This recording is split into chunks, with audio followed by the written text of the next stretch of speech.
It was Monday, March 20th, 1995, and Japan's capital city of Tokyo was waking up to a truly beautiful early spring day. By the end of the month, the city's famous cherry blossom trees would be in bloom, attracting thousands of visitors and residents to the cherry blossom festivals that would pop up in half a dozen places throughout what is the largest urban center in the world. But on that particular morning, many of those who worked in Tokyo, like 26-year-old airline employee Kyoka Izumi, were not happy when they heard their alarms going off. The day before had been Sunday, so a day off, and the next day, Tuesday, was also a day off because it was the national holiday celebrating the spring equinox. But that day, Monday, was just a regular workday. And so when Kyoka rolled out of her bed at 6:15 a.m., she felt super annoyed that her employer hadn't just given them the day off to make it a long weekend. To make matters worse, as soon as Kyoka actually got out of bed, she immediately felt sick.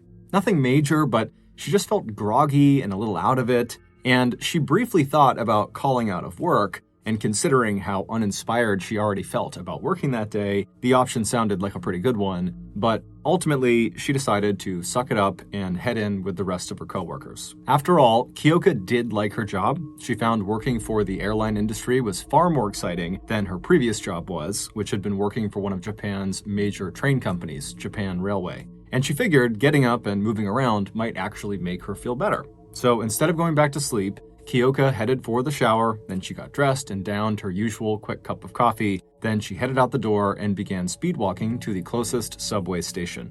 Once she got there, she would catch the first of 3 trains that would take her from her home in northwest Tokyo to her office in the southeastern part of Japan's capital. As Kyoka walked, the last of the light purple plum blossoms that always bloomed at the end of February reminded her again of tomorrow's spring holiday. Her spirits lifting, she glanced at the time, and despite getting a slower than usual start that morning, she'd left the house at about 7:50 a.m., she still was on track to get to her office right before the day began at 8:30. A few minutes later, Kyoka got to the entrance of the local train station. She was lucky because the timing of her daily commute meant that she always missed the absolute height of Tokyo's morning rush hour, where the subways would get so crowded with people, subway attendants in uniforms and caps literally pushed people and their bags into the train cars just so the doors could close. But even at its most crowded, and the Tokyo subway carried more than twice as many riders as the New York City subway, Tokyo actually has one of the safest, most efficient subway systems in the world. Walk into a Tokyo subway at any hour of the day, and you will not see people sleeping on benches or warming up on top of heating grates. You won't see trash, you won't see graffiti. It will be pristine. The same subway attendants who push people onto the trains also spend a large amount of their time patrolling the subway to pick up trash and make sure everything is always spotless. Kyoka turned off the sidewalk and headed down the stairs into the less than crowded subway station below. She swiped her train pass and then stepped through the turnstile out onto the train platform. A few minutes later, the first train she would take arrived, and she stepped on board and she grabbed a seat near the doors. The doors shut a few moments later, and off the train went, rumbling into the dark tunnel ahead. 5 stops later, Kyoka stepped off of that train and walked across to the other side of the station platform, where she stood idly waiting to catch the next train. A few minutes later, that train would arrive. It was train A725K, and it pulled into the station right in front of her. This train would take her all the way to Government Center, which is right in the center of Tokyo, and is one of the busiest train stations in all of Japan. When the doors of train A725K opened, Kyoka stepped aboard and once again felt lucky she was missing rush hour because the train, it was crowded, but not so crowded that pushers would be required to get everyone on board. Most of the seats were taken, but Kyoka could see a clearing towards the front of the car where she'd be able to stand. And so as she began walking in that direction, she nodded to a few familiar faces but didn't have any conversations with anyone. Tokyo subway etiquette included never littering, not making any commotion, and not talking too loudly, or really at all. And this morning, that suited Kyoka just fine. She really did not feel like talking anyway. When she reached the clearing in the front of the car, she grabbed onto a handrail above her head, and she watched as the doors closed, and then she felt the train begin to lurch forward. When Kyoka left that morning, she had hoped her morning commute would wake her up and make her feel better, but as she stood there on this second train, A725K, she couldn't help but notice that she actually was starting to feel worse. As this train slowly rumbled on in the darkness, Kyoka closed her eyes and took a deep breath in to try to reduce the nausea that was starting to come on. But as her lungs filled, she suddenly felt this excruciating pain in her chest. It was so blindingly painful and so sudden that she instinctively let go of the handrail and grabbed at her chest with both of her hands, almost causing her to fall over, given the fact that the train was moving. She breathed out forcibly and then gagged as if the air she had just inhaled was the source of the pain, but even with her lungs now empty, her chest still ached. But just as quickly as the pain had started, it stopped. And when it did, she fumbled again for the handrail above her head, and once she had a firm grasp on it and she was steady on her feet, she told herself that, that pain had probably just been connected to stress, as her grandfather had passed away recently, and she was very upset about that, and so she was thinking, okay, that could be why. Or maybe it was connected to her just not feeling very good that morning to begin with. Maybe this is just her being sick. But after she was able to kind of talk herself down and convince herself that this was not a big deal, something else registered to her, which was she had just grabbed at her chest and started gagging, and very obviously it just kind of made this scene. People are going to be staring at her and wondering now if she's okay. And so Kyoka starts to feel super embarrassed as she's still kind of looking down, and she's imagining that when she looks up, there's going to be all these commuters staring at her, waiting to see, is she okay or not? And so Kyoka eventually, she does look up, and she's anticipating kind of like waving to people and kind of signaling that she was okay now. But when she looked up, she was kind of surprised at what she saw, because when she looked around into the train car, no one was looking at her. And the reason was everyone in the train, everyone was coughing. No one was paying attention to her. All they were doing was trying to cover their mouths as they all coughed. So everyone's got their jackets over their faces, and they have their elbows up over their mouths. And Kyoka's just kind of looking around, wondering what the heck is going on. And then she felt her own throat start to tighten, and she started to cough. And as Kyoka tried to shield her own mouth, she noticed the people around her had gone from a somewhat mild cough to a violent one.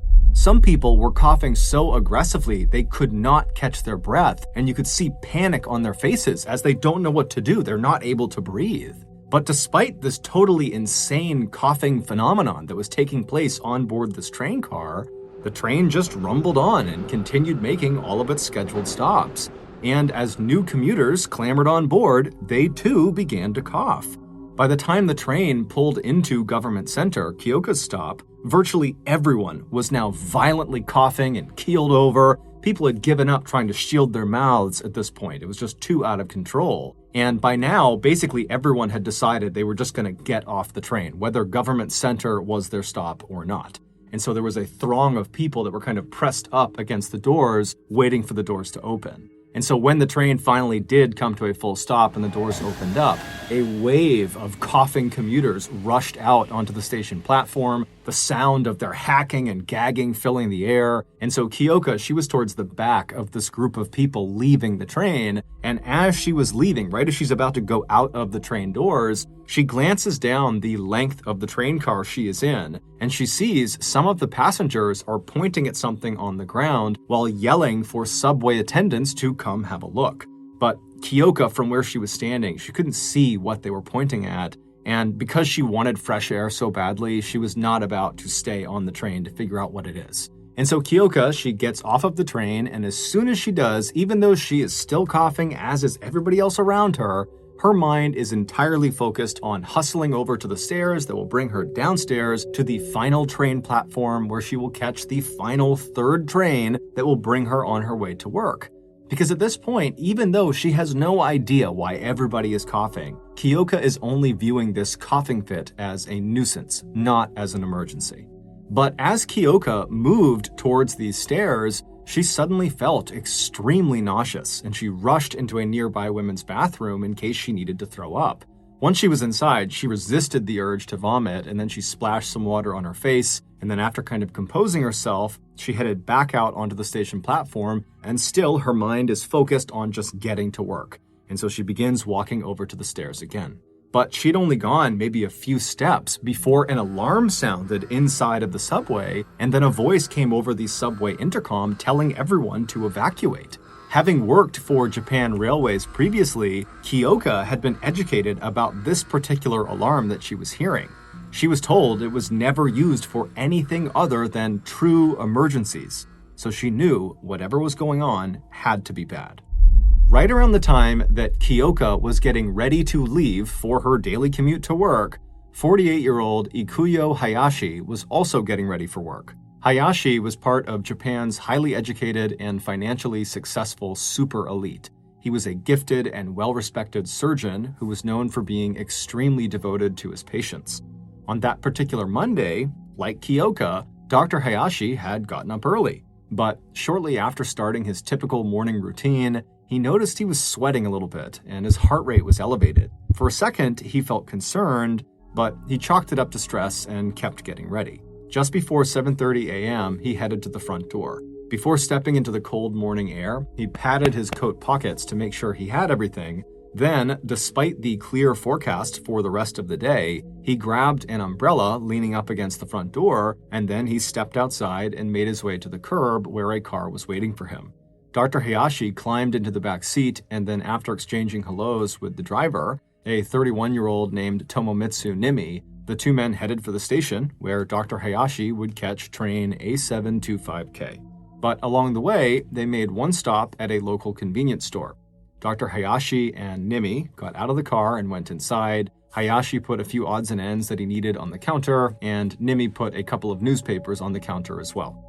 After Dr. Hayashi had paid for it all, the two men left the store together, they got back into the car, and by 7:48 a.m., Dr. Hayashi was stepping aboard the same compartment of train A725K as Kyoka. After dropping off the doctor and wishing him luck, Nimi had pulled away from the station entrance and headed straight for the train station located just 3 stops further down the line. As soon as he stepped on board train A725K, Dr. Hayashi reached up to adjust the gauze mask he was wearing over his nose and mouth. The mask was a fixture on the Tokyo subway, especially in the cold and flu season when passengers wore them to prevent the spread of germs in the crowded subway compartments. He moved over to an empty seat, and before sitting down, he patted his coat pockets again to make sure he had all of his things. And then as he sat down, he saw sitting across from him was a woman and what appeared to be her young daughter sitting next to her. The woman was looking down, avoiding eye contact, but the young girl was looking up with a smile on her face. She was just too young to realize staring was rude. The doctor smiled back at her, but then quickly looked away. A few seconds later, the doors of the train closed, and the car began rumbling down the tracks. 3 stops later, Dr. Hayashi stood up, but before he got off, he paused for a moment in front of his seat. As he stood there, he noticed the girl was staring at him again. He looked at her, but only for a second. Then, after patting his coat pockets for a 3rd time, he quickly strode out of the train car and onto the station platform. He moved quickly to a nearby trash can and pulled the mask off of his face and disposed of it. Then, forcing himself not to hurry, Dr. Hayashi climbed the steps to the street where Nimi, his driver, was waiting for him by the curb. Immediately after the doctor got off the train, the little girl who had been sitting in front of him noticed a pile of newspapers underneath the seat where the doctor had just been sitting. Even as a youngster, she knew littering was strictly forbidden, and she wondered if the doctor or someone else had left it there. As she stared at this newspaper, she noticed a wet spot starting to form in the center of it, like the paper was sitting on top of a liquid and it was starting to seep through. As she stared, her eyes began to water and then she began to cough. Her mother turned to see if her daughter was okay, but before she could offer the child any help or comfort, she too began to cough. And then, just a few feet away from them at the front of the car, Kyoka felt that sharp shooting pain in her chest and nearly fell over, and then she too started to cough. But despite all of the coughing, the train kept rumbling on, headed for Japan's government center, where 3 major subway lines all converged. And as commuters shuffled on and off of train A725K, they pushed the now soaking wet newspaper aside with the toes of their shoes. They also stepped in what looked like an oily residue around the wet newspapers, tracking it up and down the compartment and out onto the train platforms. When the train finally reached the government center and Kyoka got off along with most of the others, some of the passengers stayed on board to point out the wet newspapers to subway attendants on the platform, hoping they could come clean them up. After getting off of the train, Kyoka felt nauseous and rushed to the bathroom. Right before she walked into the women's room, she passed by 24-year-old subway attendant Masura Yuasa, who had just finished a 24-hour shift and was getting ready to go home. The pair didn't know each other and probably didn't even see each other when they passed, but before the day was over, they would be forever bound by tragedy. Masura really liked his job with the Tokyo Metro, and despite looking like he was still in high school, he actually had worked as a subway attendant for 7 years. As he passed by Kyoka, he heard people coughing on the platform, but it wasn't something that really registered to him. He was only thinking about going home and going to bed because he was exhausted from his overnight shift. As he moved along the platform, he saw his chief suddenly coming out of an office with a mop in his hand. And so, intrigued, Masura asked him, what's up with the mop? And his chief would tell him that there had been some sort of liquid spill on one of the trains, and whatever it was had apparently been tracked all over the train, and now it was out all over the station platform, and so he needed to go and clean it up. Masura didn't actually need to help him. His shift was over, but he told his chief that he'd go along and he'd help out. So Masura and his chief walked together down the platform, and as they walked, they both started to notice that just about every commuter they passed was coughing. But neither Masura nor his chief addressed it, they just kept on walking. Eventually, they saw 3 of their fellow subway attendants straight ahead, standing in the middle of the platform. 2 of the men were holding in their hands the wet newspapers that had been inside train A725K, and a 3rd man who was next to them was opening up a trash bag. And as the 2 men who were holding the newspaper were waiting for this bag to be opened, oily liquid seemed to be pouring off of the newspaper's edges onto the ground. And in fact, there was a long, oily trail on the ground from wherever these papers had been carried from all the way to that platform. And so as soon as Masura and the chief walked up in front of these 3, the chief noticed the huge oily puddle right underneath them, and he saw the trail, and so he got to work trying to mop up this oil all over the ground. And Masura, he didn't really have a job to do. He didn't have a mop, and he didn't have a bag or anything, so he just stood there watching. And as he stood there, it really started to sink in that virtually everyone on the platform now was violently coughing. And some people were even leaned up against the wall vomiting. And so Masura was so confused by what he was seeing, but before he could even ask his coworkers what was going on, his throat started to tighten up. And then right as Masura began coughing, he saw one of his coworkers collapse. It was the older man named Mr. Takahashi. He was the one who had had the plastic bag, which was now full of the wet newspapers. And right as Mr. Takahashi fell, to Masura, it felt like all hell had suddenly broken loose. He and the others who were around Mr. Takahashi rushed over to him to see if they could help him, and right as they're standing over him, loosening his tie and asking him if he is okay, the alarm goes off and the call over the intercom to evacuate comes out. Masura was just in shock, and for a second he just stood there frozen. But then he shook himself out of it and he ran for a phone on the wall that the subway staff would use. And he pushed the button that would call to the office that was upstairs, and when somebody picked up on the other line, Masura had to yell because of the alarm and all the coughing people and people screaming and panicking all around him. And so Masura was able to yell out into the phone that someone needed to bring a stretcher down to the platform he was on for Mr. Takahashi, who has collapsed,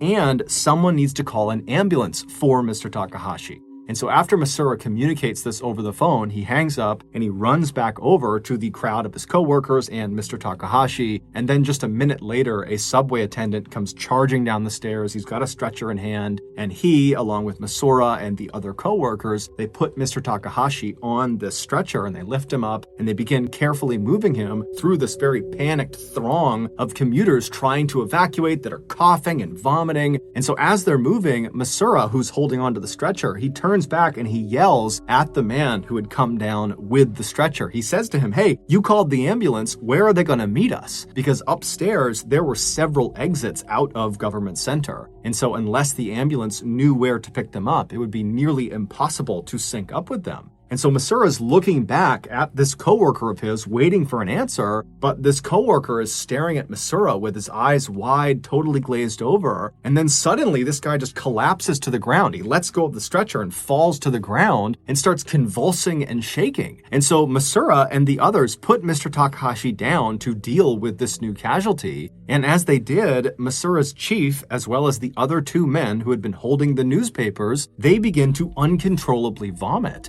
And so suddenly Masura is the only one who is not violently ill or in some way hurt.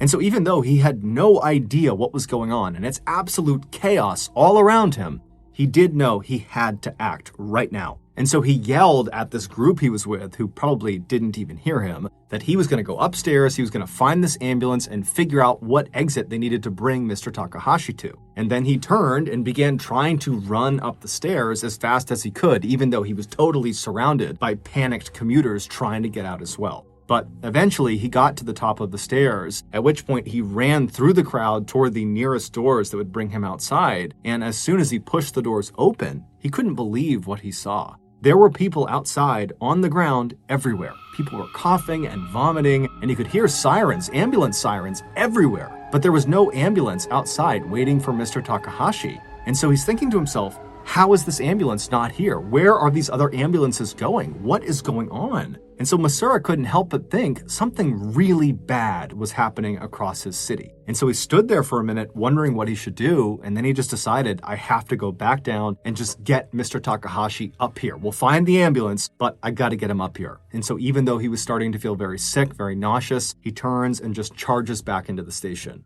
Below ground, Kyoka was coming to the same realization that something very bad must be happening to them. When she left the bathroom and began running up the stairs to the street after the alarm went off, she had looked behind her at some point, and through the sea of people, she could clearly see bodies lying on the ground, on the platform, and on the stairs. And as she ran, people to her left and to her right were crumpling to the ground, vomiting and convulsing.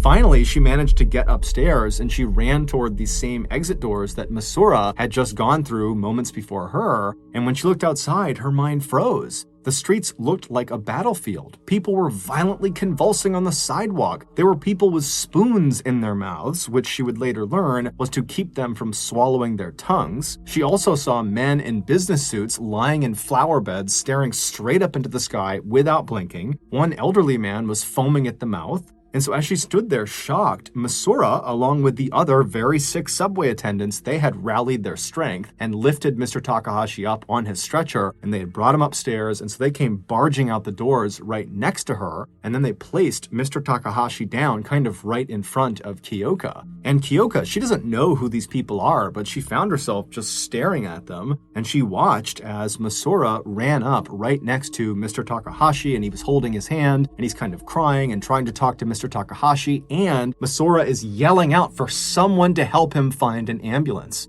And so Kyoka, she's kind of in shock and she's just staring at everything going on, not sure what to do. But then she kind of snaps out of it and she hears Masura and she decides, okay, I'm going to help him find an ambulance. And so she yells to Masura that she's going to go find his ambulance. And so she runs all the way down to the street, which was not far from the exit of the subway station. And when she was in the road, she heard the sirens everywhere. They were all over Tokyo, but there were none near them. But Kyoka noticed there was this news van that had just pulled up and all these news people had hopped out and they had their cameras up and they're filming the exits of the subway station. And Kyoka just suddenly felt furious and she screamed at them to stop filming, help us. And so the news crew, they kind of sensed the gravity of the situation, even though they really had no idea what was going on. And they said to Kyoka, what can we do? And she said, stay right there. You're going to drive someone to the hospital. And then Kyoka ran back to Masura and she got him and his coworkers to lift up Mr. Takahashi. And they went down to the news van and they loaded Mr. Takahashi into the back of the news van. And Kyoka would give Masura her handkerchief. And she says, look, hang this out the window and wave it the whole time. They're going to drive you to the hospital. People will see you waving that and they will know it's an emergency.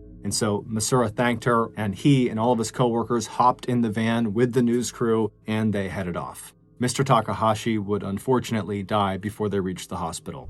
By now, it was obvious to basically everyone in Tokyo that something horrible had happened inside of the subway, but nobody knew what it was. However, when the truth was finally uncovered, people had a very hard time believing it.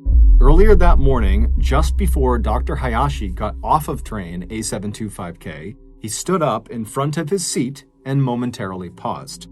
As he stood there, he acted like he was patting his coat down one more time to make sure he had all of his belongings, but he wasn't really doing that. He was using that innocent-seeming gesture to shake loose a folded-up newspaper that was inside of his jacket. It was the same newspaper that his driver had purchased at the convenience store with him that morning. And once it was loose, it fell from the inside of his jacket down onto the ground right next to Dr. Hayashi's right foot. And Dr. Hayashi, he acted like he didn't know he had just done that. He kind of ignored the newspaper on the ground. The only person on the train who seemed to be paying any attention to him was the little girl who was sitting in front of him. As he stood, Dr. Hayashi looked at her, but only for a moment before he looked away. Then he carefully, but forcefully, pushed the sharpened tip of his umbrella straight down into the newspaper that he had just dropped. He did this several times without looking down before finally hustling off the train. Wrapped up inside of the newspaper he dropped were two identical plastic packets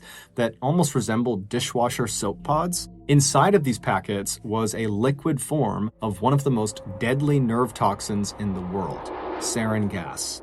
And when Dr. Hayashi jabbed his umbrella into the newspaper, he was attempting to puncture those packets because as soon as that liquid was exposed to the air, it would vaporize and become sarin gas. He was only able to puncture one of the two packets, but that was more than enough. Developed by the Nazis in 1937, sarin is among the most toxic of any known chemical warfare agent.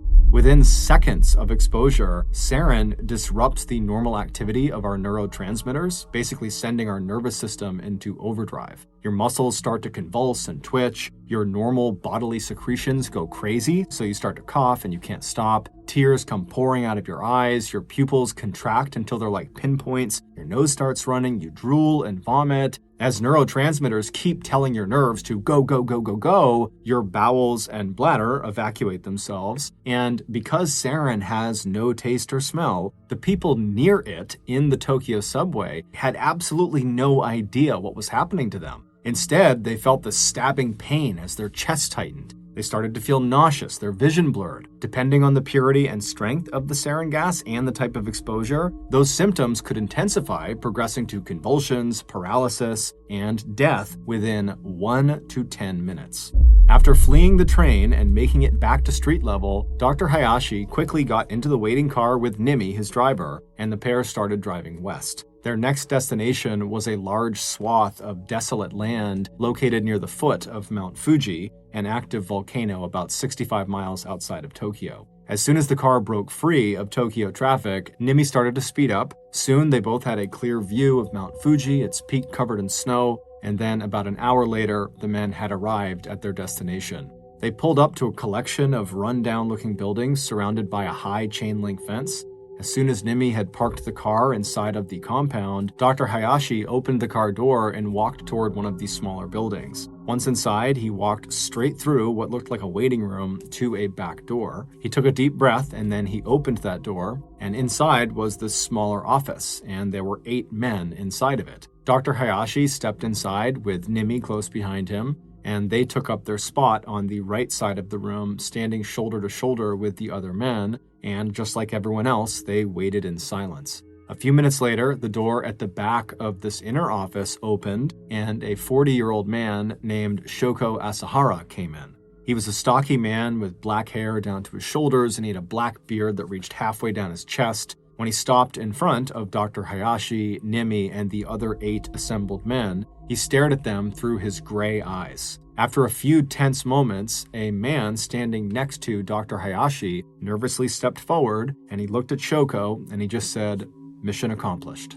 It would turn out Dr. Hayashi and every other person in that room and nearly 50,000 other people at the time were part of a doomsday cult called Om Shinrikyo, which means Supreme Truth, and Shoko was their leader. Initially, Shoko had founded Om Shinrikyo to preach a mashup of Hinduism, Buddhism, meditation, and natural healing, and he was extremely good at recruiting people to join, attracting many members of Japan's super elite like Dr. Hayashi. And once people joined, it was like they fell under Shoko's spell. And soon they would become obsessed with him, doing things like drinking his bathwater to try to get closer to him, or wearing electrically charged hats they believed would synchronize their thoughts with his. And so when Shoko shifted gears and decided Aum Shinrikyo needed to focus less on spirituality and healing, and instead focus on starting World War III in order to cleanse the world,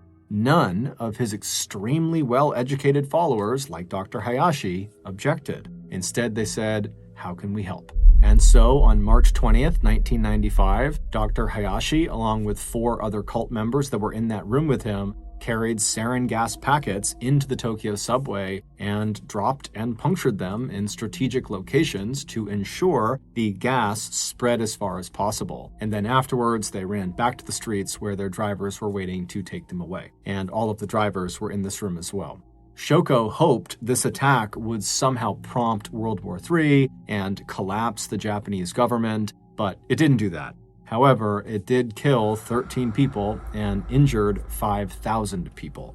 Amazingly, this was not the first sarin gas attack carried out by this cult. A year earlier, Shoko had orchestrated another sarin attack on a quiet Japanese neighborhood that killed 8 people and injured more than 300, but at the time, no one knew the cult was responsible.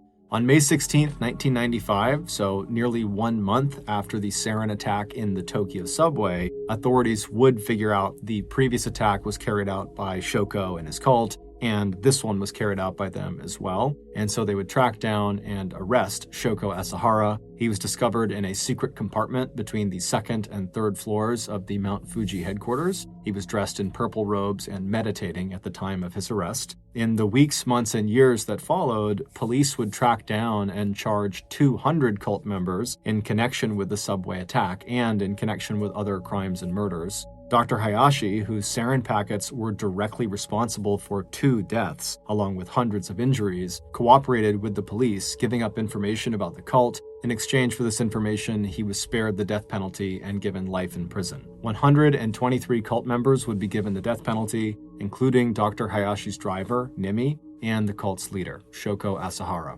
Kyoka and Masura would both survive the Tokyo subway sarin gas attack. Masura would spend 3 days in the hospital, but after he was discharged, he would go right back to work. And Kyoka, she initially did not go to the hospital, sticking around to help people as much as she could, but later that day, she would get very, very sick, and she would stay that way for several weeks, but she would eventually make a full recovery.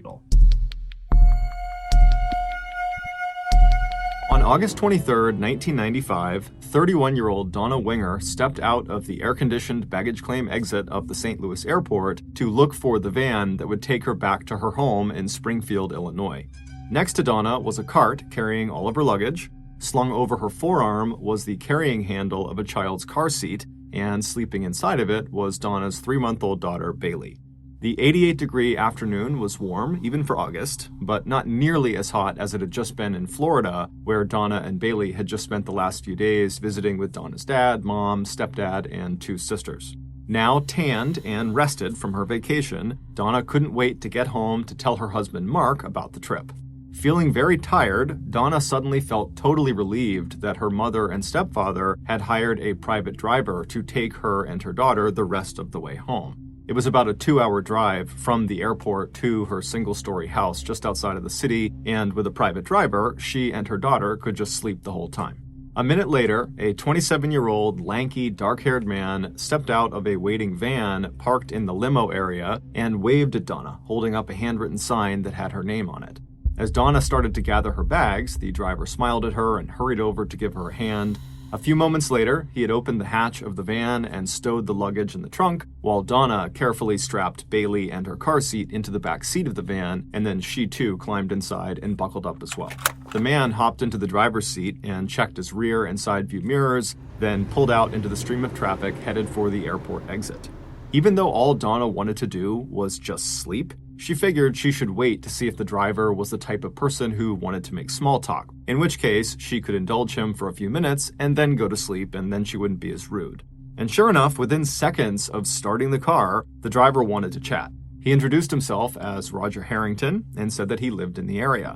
The man seemed nice enough, and for a few minutes they chatted about the weather in Springfield and how it was hotter than usual for August. Then Roger complimented Donna on her tan, to which she kind of laughed off and said she'd just spent the last few days sitting by a pool and probably was more sunburned than tanned. Eventually, Donna's responses got shorter and shorter as she was trying to give the man a hint that she just kind of wanted to be left alone. But he wasn't taking the hint. He just kept on asking her question after question, and eventually, the questions became very inappropriate. He started asking her about her sex life and whether she liked orgies and whether she wanted to come to one of his sex parties. All the while, he'd be looking into the rearview mirror to try to make eye contact with her. Donna felt totally creeped out and began tucking herself into the corner of her seat to try to get out of the view of his mirror.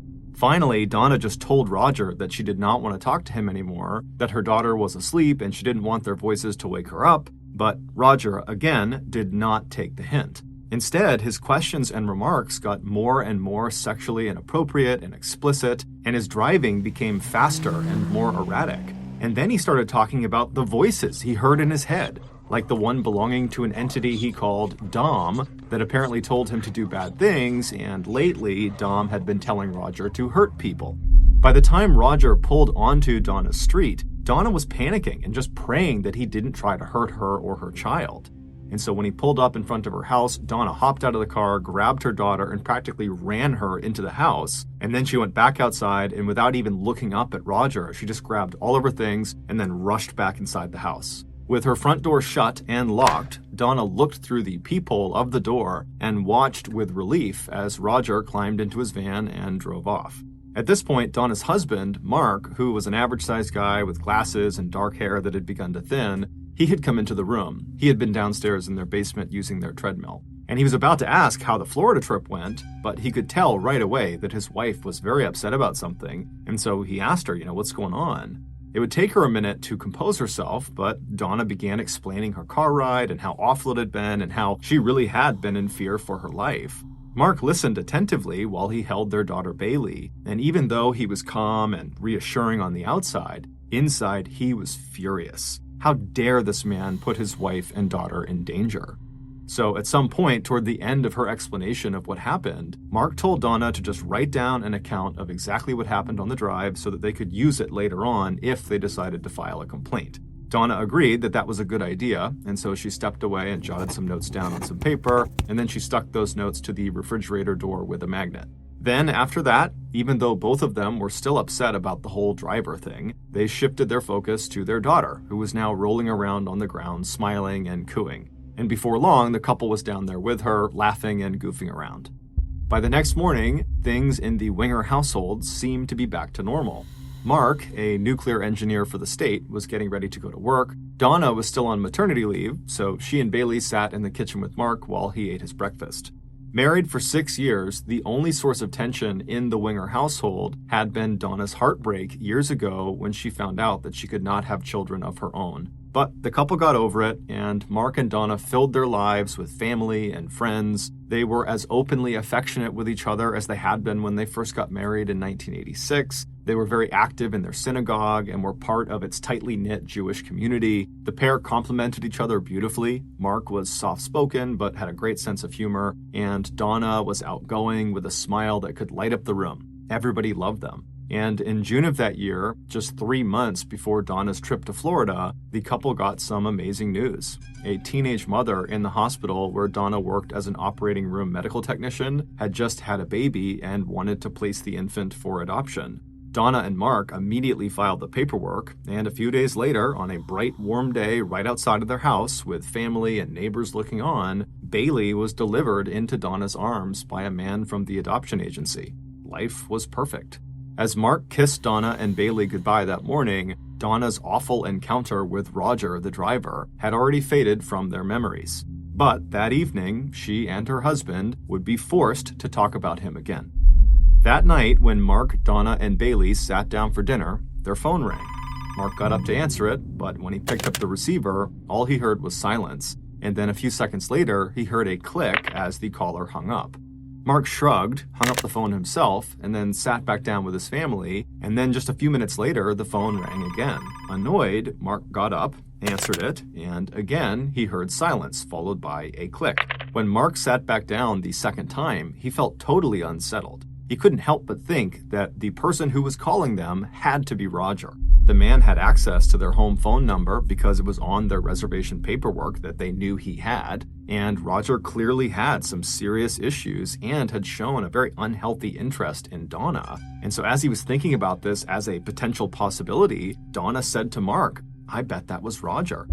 Even though the phone did not ring again that night, the Wingers remained on edge and triple-checked their locks that night before they went to bed. And then the next morning, when Mark got up, he immediately called Roger's employer, Bootheel Area Rapid Transportation Company, or BART for short, and he filed a formal complaint about how inappropriate Roger had been during the car ride with his wife and his daughter. Mark also told the company that he believed Roger was behind the 2 anonymous hang-up calls he received the night before. The company said they would look into it, and sure enough, later that day, they called Mark back to apologize for Roger's behavior during the car ride, and they told Mark that, as a result, they had given Roger a 6-month suspension. Mark thanked them and felt like justice had been done. He figured if Roger had been behind those hang-up calls too, that perhaps now he would stop, because he would know that Mark and Donna were prepared to take action against him. But the calls didn't stop. For the next several days, the phone in the Winger household rang constantly, and each time there was just silence and then a click. Finally, on the morning of August 29th, so 6 days after Donna and Bailey had returned from Florida, Mark had had enough. He pulled out the paperwork Donna had been given by Roger when she first got in the car with him, and on it was Roger's phone number. Mark dialed the number, and when Roger said hello, Mark very angrily said, "If you don't stop harassing my family with these phone calls, we are going to call the police." And then before Roger could answer, Mark just hung up on him. Confronting Roger directly had been cathartic for Mark. However, deep down, he knew his threat was unlikely to change Roger's behavior. Roger was obviously mentally unwell, and on top of that, he was likely very angry at the Wingers because their complaint had just gotten him suspended. And so these calls, which the police could do almost nothing about, were most likely Roger's way of getting some payback. But Mark figured, all he can do now is just wait and see what happens next. Later that day, just before 4 p.m., Mark was in the basement working out on the family's treadmill when he suddenly heard a thumping sound coming from upstairs. He turned off the treadmill and listened, and he heard it again, more thumping. And so he climbed off the treadmill and quickly walked over to the stairs and went up to the main floor. And when he got up there, he didn't see anything unusual on the floor, so he just walked straight to the master bedroom where Donna and Bailey had last been. But when he looked in the bedroom, Mark was immediately concerned. Bailey was in the middle of the bed, and Donna was not in the room.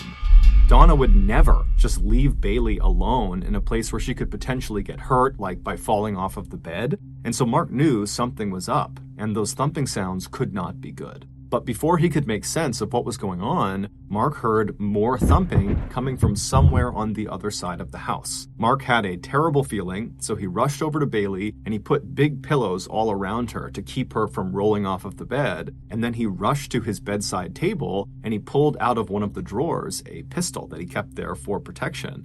Then Mark slowly crept out of the bedroom with the gun at the ready. He shut the bedroom door behind him, and then he turned right and started walking down the hallway toward the dining room, which is where he believed the thumping sounds were coming from. And so as he walked, his heart rate began to spike. He had no idea what was making these sounds or what he was going to see when he reached the end of this hallway. And so finally, he gets to the end of the hallway, but he's still in the hallway, so he can't see what's in the dining room. And so he has his gun at the ready and he takes a deep breath, and then in one fluid motion, he steps into the dining room and turns right and gets a full view of the room to see what's going on in there. And what he sees is beyond horrible.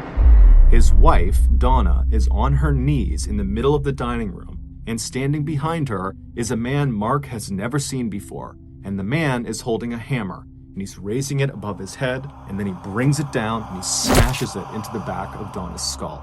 There was blood all over the walls. Mark started screaming, and then Donna, she turned and looked at her husband. And then Mark had to watch as this guy raised the hammer again and hit her as hard as he could across the base of her skull, sending her crumpling onto the ground. Mark reflexively raised his gun, pointed it at his wife's attacker, and he fired 2 shots, both hitting the man in the head. The man dropped the hammer, and then he fell backward onto the floor and was motionless. And so, shaking violently from adrenaline and shock, Mark ran to his wife, who's face down in a growing pool of blood, and he put his gun down on the side, and then he grabbed his wife and tried to roll her over to try to help her. But as he did, he heard the sound of this attacker starting to move around, and so without enough time to grab his gun, Mark just turned around and grabbed the hammer that was on the ground between him and this man, and he wound up and he smashed the attacker as hard as he could right in the center of his chest. And when he did, the attacker groaned and went silent. Then Mark chucked the hammer out of reach of the attacker, and he turned his attention back to his wife, who was now unresponsive. In an absolute panic, Mark ran for the phone and he called 911. When the police and paramedics arrived, they rushed inside the house and they found Mark crouched over his wife, who was barely conscious, and he's sobbing over her, and her attacker was only a few feet away. He was lying on his back, and amazingly, he was still alive. He was groaning, even though his head had been destroyed from those 2 gunshot wounds. The police very quickly took 3 pictures in rapid succession of the positioning of Donna and her attacker's bodies, where they were on the ground. Basically, they needed a snapshot of exactly what the crime scene looked like as soon as they arrived. And then the police pulled Mark aside to talk to him, while the medics rushed inside and put Donna and her attacker on stretchers, and then they loaded them into an ambulance that was waiting outside, and they rushed them to the hospital. Right before the ambulance left, one of the police detectives, Charlie Cox, he pulled a wallet out of the back pocket of the attacker. And inside the wallet, Detective Cox found a driver's license, and it belonged to 27-year-old Roger Harrington. Sitting inside the bedroom he shared with his wife, Mark sat on the edge of the bed staring off into space while asking over and over again if his wife was going to be okay. At first, the police really weren't saying much since they knew Mark was in shock. But eventually, Detective Cox asked Mark if he had recognized his wife's attacker. Mark said no, but then he looked up suddenly, his eyes seeming to focus for the first time, and he said to the detective, "It has to be Roger Harrington." After explaining why he thought that, Detective Cox would tell him that yes, it was Roger. As it dawned on Mark that Roger's attack might well have been triggered by the complaint he filed, as well as the phone confrontation he had with him, Mark broke down completely and just began sobbing hysterically. Meanwhile, Roger Harrington would die on his way to the hospital. As for Donna, she would die too, just 40 minutes after arriving at the emergency room. It turned out that Roger Harrington was already known to area police. He had been a psychiatric patient at a local treatment facility. Although he did not have a criminal history, Detective Cox himself had once had to respond to a domestic dispute between Roger and his then wife. And in addition to Mark's report of the harassing phone calls and his complaint to Roger's employer, the detectives had also discovered Donna's handwritten note on the fridge that detailed exactly what this guy had done in the car ride with her just 6 days earlier. It all added up to a tragic pattern of obsession and violence. Losing his job had apparently been the last straw. Roger Harrington had snapped. And now Donna Winger was dead. Her baby was again motherless, and Mark's life was shattered. Over the next several months, Donna's family would all take turns flying from Florida to Springfield to help Mark take care of Bailey while he tried to put his life back together. Not only was the extended family devastated by their own loss, they were also horrified by what Mark must have gone through, what he had seen, and what he had been forced to do. And it was obviously taking a toll on him because he had begun drinking heavily. Finally, Donna's mother just stepped in and told Mark, look, you really need to go out and hire a nanny who can come in and live with you guys and take care of Bailey, kind of help you get back on your feet again. And so with the encouragement and assistance of Donna's mother, Mark Wood put an ad out for a live-in nanny. And at the start of 1996, he hired 23-year-old Rebecca Simic, a recent college graduate who had always wanted to work with children and who felt sure she could help fix this broken family. About 4 months later, Donna's mother was hurt, but not totally surprised, when Mark called her to say that Rebecca was pregnant. But Donna's family really liked Rebecca. She was not only amazing with Bailey and with Mark, but she also was just very respectful of the situation she was in. And in many ways, she represented a way forward for Mark and for Bailey, and so Donna's family gave the couple their blessing. And at the end of the year, Mark and Rebecca eloped to Hawaii for a quiet wedding ceremony, and then over the next 4 years, Mark and Rebecca went on to have 3 children of their own. They also left the house where Donna was killed and moved to a larger house in the country with room enough for their growing family. Eventually, Mark withdrew both from Donna's family and from the tight-knit Jewish community that had been such a big part and reminder of his life with Donna. He also lost touch with their rabbi and converted to Christianity. But despite these changes, Mark never forgot about Donna. Even though the investigation into her death was officially closed, Mark periodically would stop in to the Springfield police station to ask them if they had learned anything new about Roger Harrington's motivation for this crime. Mark knew that Roger was unhinged, but the attack just seemed so random. Roger had only met Donna a few days earlier. What could possibly drive him to kill her so quickly? Even though her attacker was dead, Mark felt determined to see to it that someone be held accountable for Donna's death. And so Mark filed a lawsuit against BART, the transportation company that had employed Roger. Mark claimed that BART was negligent in hiring Roger, and they should have known that he was dangerous. With millions of dollars in potential damages at stake, BART attorneys began their own investigation into the circumstances around Donna's death. But years would go by and the lawsuit just kind of dragged on quietly and no new developments were discovered. But all that would change in 1999. In February of that year, the Springfield police got a call from a local woman who made an outlandish claim. She said there was another person besides Roger Harrington that was involved in Donna's murder, and she gave the police their name. Now, police get lots of tips, and many of them are not useful or not true. But the detective who received this tip had been directly involved in investigating Donna's murder back in 1995, and he had always kind of had his doubts about the way the crime scene was interpreted at the time. And so after getting this tip from this woman, the detective decided to review some of the evidence from Donna's case, and very quickly he noticed a discrepancy. Those 3 pictures that were taken by police right when they arrived on scene that showed in the same picture Donna and Roger, well, those pictures had just been slipped into the case file as an afterthought, and until that moment, no one had really looked at them closely. But now, thinking about the possibility of another person being involved in this murder, these 3 pictures took on a whole new meaning to this detective. These photos, along with the tip from this woman and later combined with evidence unearthed by BART's investigators, would reopen the Donna Winger case. And eventually, after another 2 years of painstaking interviews and forensic examination, the police learned that there really was another person involved in Donna's murder, and there was much more to the story than they had originally thought. This is the full story of what happened to Donna Winger. At about 3:45 p.m. on August 29, 1995, so the day Donna died, Mark was in the basement on the treadmill when he heard a thumping sound coming from upstairs. After turning the treadmill off, he listened and heard the thumping again, and so he quickly walked over to the stairs and began heading up to the main floor. When he got up there, he looked around and he didn't see anyone or anything strange, but instead of going to the master bedroom to check on his wife and daughter like he had told police, Mark walked to the front door. The thumping he had heard downstairs was just the sound of someone knocking on the door. When he looked through the peephole of the front door, he saw a man in his mid-20s standing there.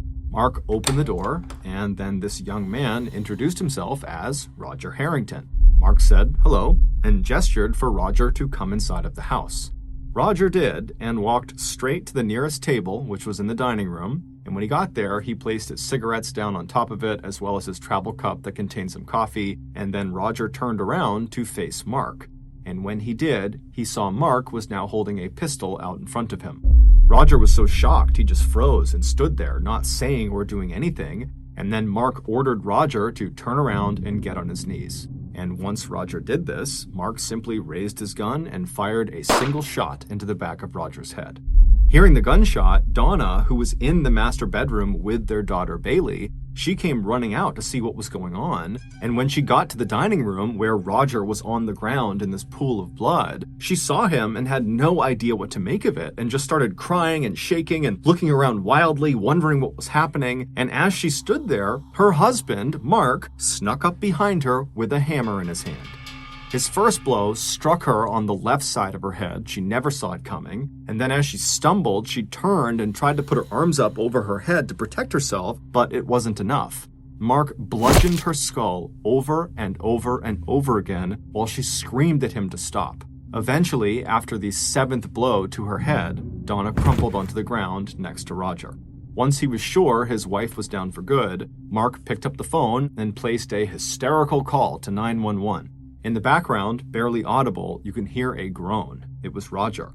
At that point, Mark abruptly ends the call with the dispatcher saying his baby is crying and he has to go take care of her. But in reality, after he hung up the phone, Mark walked over to Roger and just fired another shot into his head, this one going straight through his forehead. Then Mark picked up the bloody hammer and struck Roger one time as hard as he could in the chest. Mark knew the police would find his prints all over the hammer, so he needed a story for why that was. He would later tell police that as he tended to his wife, he thought he heard Roger moving toward them, at which point he didn't have time to grab his gun, and so he turned around and he grabbed the hammer that was on the ground and he hit him that one time. With his wife's blood streaking his face and arms and soaking into his t-shirt, Mark attempted to rearrange the two bodies to make it look like Roger had been attacking Donna from behind when he was shot down.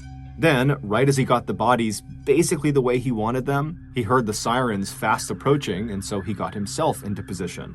When the police and medics rushed inside the house, they found Mark sobbing over his wife's nearly lifeless body. Mark had actually done a fairly good job of framing Roger for this murder. However, he had made a critical mistake, and those 3 photographs the police took of Roger and Donna's bodies right when they arrived on scene proved it. In those pictures, you can see that Roger is lying at an angle that was inconsistent with Mark's description of what happened. Basically, the way Roger's body was found, it would not have been possible for him to have been attacking Donna at the time he was shot, which meant Mark's story was a lie. It would turn out this whole murder had just been a crime of opportunity. The tipster who had called the police and suggested that another person had been involved in Donna's death was a woman named Deanne Schultz, and Deanne told them that she was Donna's best friend and that Donna's husband, Mark, was her killer. Deanne said she knew this because she had actually had an affair with Mark shortly before Donna's death, and apparently it had been a very intense relationship where they had exchanged wedding bands and vowed to be together, and during this affair, Mark had started telling Deanne that life would be so much better for the two of them that they could finally be together for good if Donna just died. Deanne did not think he was serious and so never thought much of it, but it would turn out Mark was very serious. He just needed to figure out a way to kill his wife without getting caught. And so when Donna came home from Florida and talked about how inappropriate her driver Roger had been and how he had seemed totally crazy and dangerous, Mark realized he had found the perfect fall guy. He started framing Roger by complaining about him to his company and getting him suspended. And then as for those anonymous hang-up calls, the only person who ever answered the phone for them was Mark, and so most likely he fabricated those. Deanne said Mark believed if he could just find a way to get Roger to come inside of his house when Donna was home, Mark could pull this murder off. Investigators tracked down phone records that showed that Mark Winger had called Roger Harrington on the morning of Donna's death, August 29th. Roger's family corroborated that Roger had received a call from Mark that day, and that Mark had apparently asked Roger to come over to his house so they could resolve the complaint Mark had placed against him. And since Roger desperately needed his job back, he happily agreed to go, not realizing that Mark was luring him to his death. Deanne claimed that at the time, despite how specifically Mark was talking about this frame job, she still was not taking him seriously, which is why she didn't go to police about this. But after Donna's murder, Deanne knew Mark had done it. However, Mark had told her that she could never go to police because she knew too much, and if he went down, she would too. So she had stayed quiet and eventually broken up with Mark and moved on with her life. But 4 years after the murder, her conscience got the best of her, and so she contacted police. Deanne would receive immunity for her testimony. On June 5, 2002, after a 3-week-long public trial in which he declared his innocence, Mark Winger was found guilty of first-degree murder in the deaths of Donna Winger and Roger Harrington. He was sentenced to life in prison without the possibility of parole. Immediately after Mark's conviction, his second wife, Rebecca, divorced him and changed her last name back to Simic. She packed Bailey and her other 3 children into her brother's car, and she relocated to Louisville, Kentucky. As of today, all 4 of the Simic children have grown into successful adults who have built careers in teaching, art, and business.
Thank you for listening to the MrBallen podcast. If you enjoyed today's stories and you're looking for more bone-chilling content, be sure to check out all of our studio's podcasts, MrBallen Medical Mysteries Bedtime Stories. Just search for Ballen Studios wherever you get your podcasts and you'll find them all. Also, there are hundreds more stories like the ones you heard today but in video format on our YouTube channel, which is just called MrBallen. I really appreciate your support. Until next time, see you.